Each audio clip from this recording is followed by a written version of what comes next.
Chapter 4. The first principle in the science of getting rich. Thought is the only power which can produce tangible riches from the formless substance. The stuff from which all things are made is a substance which thinks, and the thought of form in this substance produces the form. Original substance moves according to its thoughts. Every form and process you see in nature is the visible expression of a thought in original substance. As the formless stuff thinks of a form, it takes that form. As it thinks of a motion, it makes that motion. That is the way all things were created. We live in a thought world, which is part of a thought universe.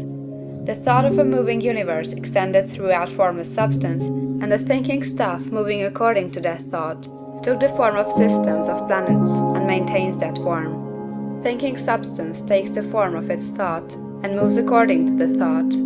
Holding the idea of a circling system of suns and worlds, it takes the form of these bodies and moves them as it thinks.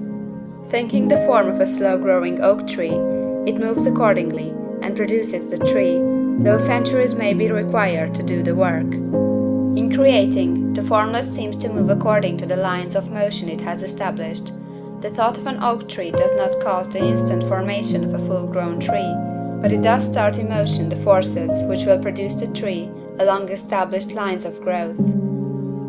Every thought of form, held in thinking substance, causes the creation of the form, but always, or at least generally, along lines of growth and action already established. The thought of a house of a certain construction, if it were impressed upon formless substance, might not cause the instant formation of the house, but it would cause the turning of creative energies already working in trade and commerce into such channels as to result in the speedy building of the house. And if there were no existing channels through which the creative energy could work, then the house would be formed directly from primal substance, without waiting for the slow processes of the organic and inorganic world. No thought of form can be impressed upon original substance without causing the creation of the form. Man is a thinking center, and can originate thought. All the forms that man fashions with his hands must first exist in his thought. He cannot shape a thing until he has thought that thing. And so far man has confined his efforts wholly to the work of his hands. He has applied manual labor to the world of forms, seeking to change or modify those already existing. He has never thought of trying to cause the creation of new forms by impressing his thoughts upon formless substance. When man has a thought form, he takes material from the forms of nature, and makes an image of the form which is in his mind. He has so far made little or no effort to cooperate with formless intelligence, to work with the Father. He has not dreamed that he can do what he sees the Father doing. Man reshapes and modifies existing forms by manual labor. He has given no attention to the question whether he may not produce things from formless substance by communicating his thoughts to it. We propose to prove that he may do so, to prove that any man or woman may do so, and to show how. As our first step, we must lay down three fundamental propositions. First, we assert that there is one original formless stuff, or substance, from which all things are made. All the seemingly many elements are but different presentations of one element. All the many forms found in organic and inorganic nature are but different shapes, made from the same stuff. And this stuff is thinking stuff. The thought held in it produces the form of the thought. Thought, in thinking substance, produces shapes. Man is a thinking center, capable of original thought. If man can communicate his thought to original thinking substance, he can cause the creation or formation of the thing he thinks about. To summarize this, there is a thinking stuff from which all things are made, and which, in its original state, permeates, penetrates, and fills the interspaces of the universe.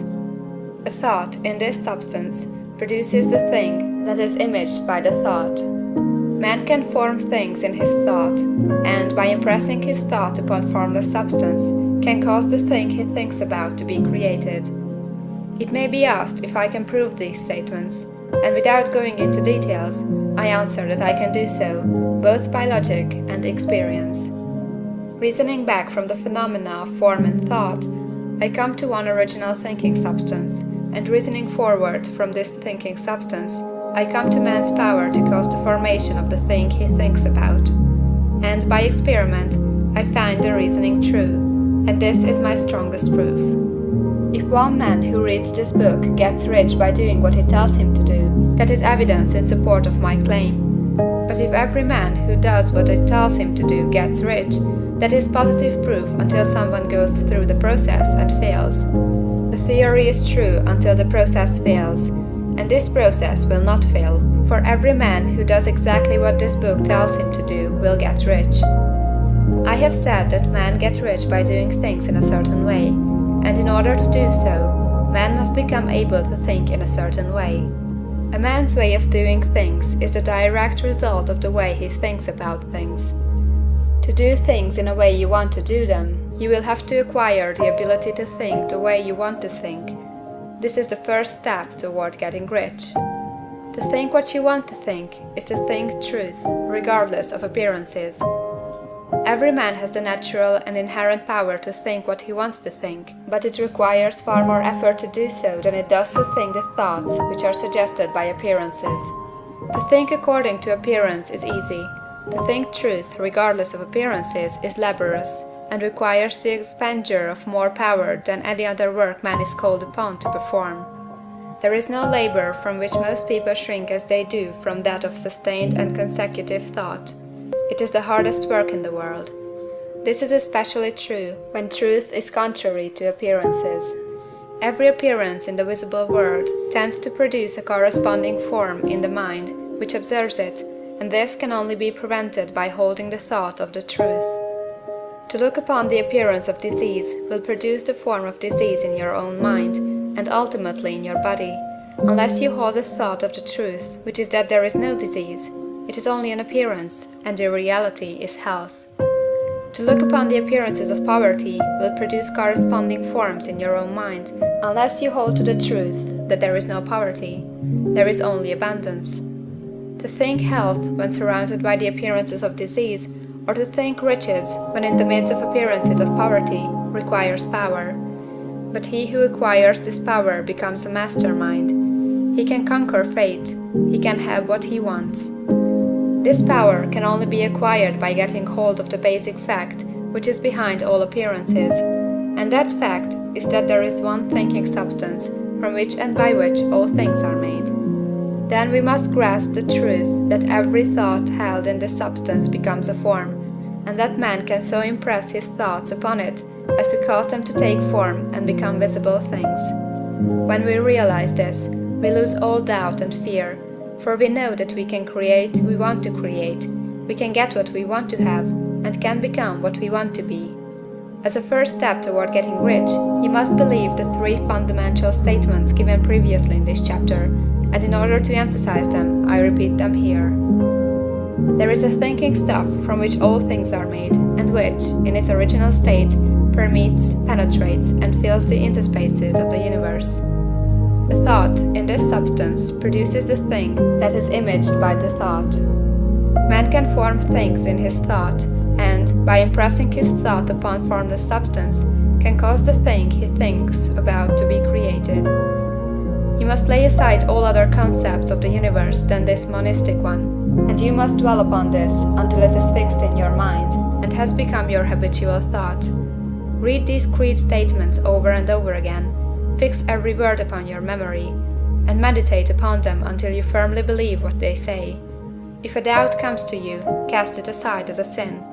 Do not listen to arguments against this idea. Do not go to churches or lectures where a contrary concept of things is taught or preached. Do not read magazines or books which teach a different idea. If you get mixed up in your faith, all your efforts will be in vain. Do not ask why these things are true, nor speculate as to how they can be true. Simply take them on trust. The science of getting rich begins with the absolute acceptance of this faith. End of chapter 4.